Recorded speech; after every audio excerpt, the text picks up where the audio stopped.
بسم اللہ الرحمن الرحیم۔ قبیلہ بنو عبس کے ایک صاحب کہتے ہیں، میں حضرت سلمان رضی اللہ عنہ کی صحبت میں رہا۔ ایک بار انہوں نے کسریٰ کے ان خزانوں کا ذکر کیا جو اللہ نے مسلمانوں کو جیتوں میں دیے تھے، اور فرمایا، جس اللہ نے تمہیں یہ خزانے دیے اور تمہیں یہ جیتیں دی، اس نے حضرت محمد صلی اللہ علیہ وسلم کی زندگی میں یہ سارے خزانے روک رکھے تھے۔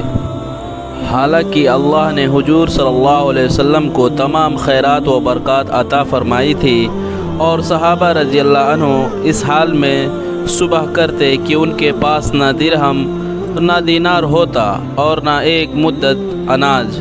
اے قبیلہ بنو عبس والے، پھر اس کے بعد اب یہ صورتحال ہے۔ پھر ہمارا کچھ خلیہانوں پر گزر ہوا جہاں اڑا کر دانوں سے بھوسا الگ کیا جا رہا تھا۔ اسے دیکھ کر فرمایا، جس اللہ نے تمہیں یہ سب کچھ دیا ہے اور تمہیں یہ جیتیں فرمائی ہیں، اس نے حضرت محمد صلی اللہ علیہ وسلم کی زندگی میں یہ تمام خزانے روک رکھے تھے، اور صحابہ اس حال میں صبح کرتے کہ ان کے پاس نہ دینار و درہم ہوتا اور نہ ایک مدعی غلہ۔ اے عبسی بھائی، پھر اس کے بعد اب فراوانی کی یہ صورتحال ہے۔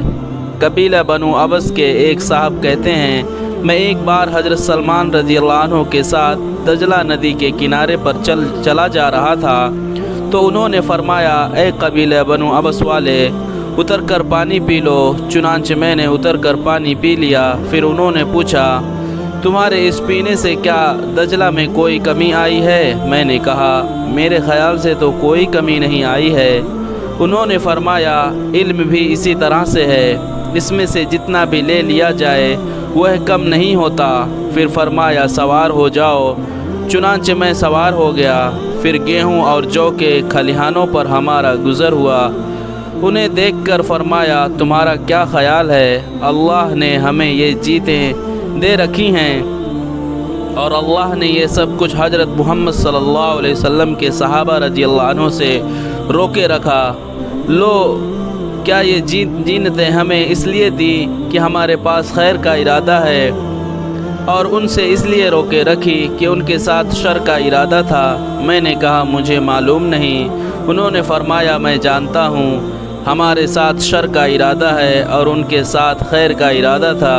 اور حضور صلی اللہ علیہ وسلم نے آخری دم تک کبھی 3 دن لگاتار پیٹ بھر کر کھانا نہیں کھایا۔ حضرت ابو سفیان رحمۃ اللہ علیہ اپنے استادوں سے نقل کرتے ہیں کہ حضرت سلمان رضی اللہ عنہ بیمار تھے۔ حضرت سعد بن ابی وقاص رضی اللہ عنہ ان کا پوچھنے کرنے گئے تو حضرت سلمان رضی اللہ عنہ رونے لگے۔ حضرت سعد رضی اللہ عنہ نے ان سے کہا، آپ کیوں رو رہے ہیں؟ آپ تو انتقال کے بعد اپنے ساتھیوں سے جا ملیں گے اور حضور صلی اللہ علیہ وسلم کے پاس حوض کوثر پر جائیں گے۔ اور حضور صلی اللہ علیہ وسلم کا اس حال میں انتقال ہوا کہ وہ آپ سے راضی تھے۔ حضرت سلمان رضی اللہ عنہ نے کہا، میں نہ تو موت سے گھبرا کر رو رہا ہوں اور نہ دنیا کے لالچ کی وجہ سے رو رہا ہوں، بلکہ اس وجہ سے رو رہا ہوں کہ حضور صلی اللہ علیہ وسلم نے ہمیں یہ وصیت فرمائی تھی کہ گزارے کے لیے تمہارے پاس اتنی دنیا ہونی چاہیے جتنا کہ سوار کے پاس توشہ ہوتا ہے، اور میں اس وصیت کے مطابق عمل نہیں کر سکا کیونکہ میرے آس پاس یہ بہت سے کالے سانپ ہیں، یعنی دنیا کا بہت سا سامان ہے۔ روایت کرنے والے کہتے ہیں کہ وہ سامان کیا تھا؟ ایک لوٹا اور کپڑا دھونے کا برتن، اور اسی طرح کی کچھ اور چیزیں تھیں۔ حضرت سعد رضی اللہ عنہ نے ان سے کہا، آپ ہمیں کوئی وصیت فرما دیں جس پر آپ کے بعد بھی عمل کریں۔ انہوں نے حضرت سعد رضی اللہ عنہ سے فرمایا، جب آپ کسی کام کے کرنے کا ارادہ کرنے لگیں اور کوئی فیصلہ کرنے لگیں، اور جب آپ اپنے ہاتھ سے کوئی چیز بانٹنے لگیں، تو اس وقت اپنے رب کو یاد کر لیا کریں، یعنی کوئی بھی کام کرنے لگیں تو اللہ کا ذکر ضرور کریں۔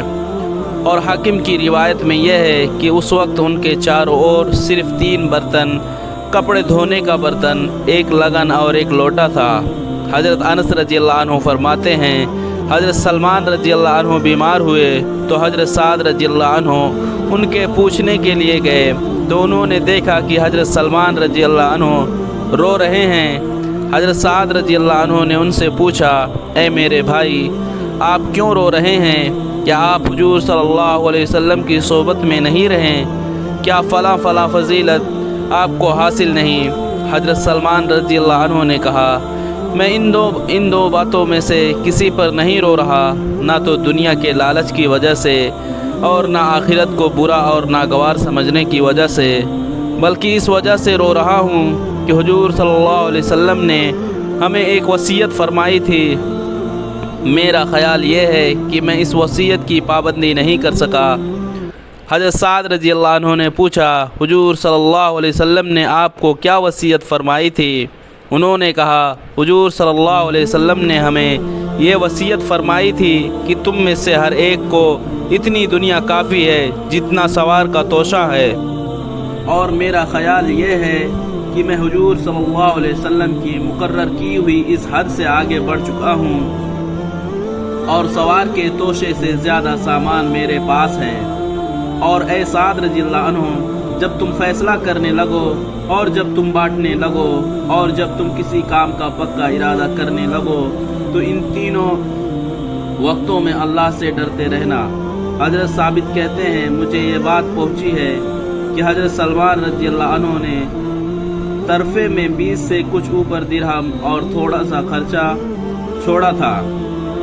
حضرت عامر بن عبداللہ رحمۃ اللہ علیہ کہتے ہیں، جب حضرت سلمان الخیر رضی اللہ عنہ مدینہ میں شروع زمانے میں اسلام لانے کی وجہ سے یہ الخیر کہلاتے تھے کہ موت کا وقت قریب آیا تو لوگوں نے ان پر کچھ گھبراہٹ محسوس کی، تو انہوں نے کہا، اے ابو عبداللہ، یہ حضرت سلمان رضی اللہ عنہ کا لقب ہے، آپ کیوں گھبرا رہے ہیں؟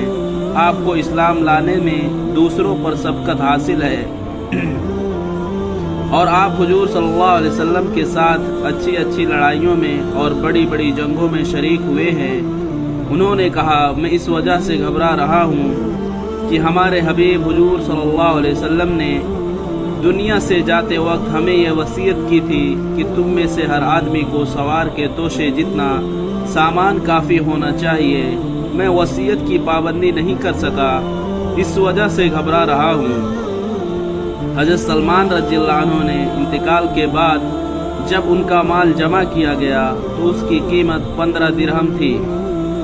ابن عساکر میں یہ ہے کہ 15 دینار تھی۔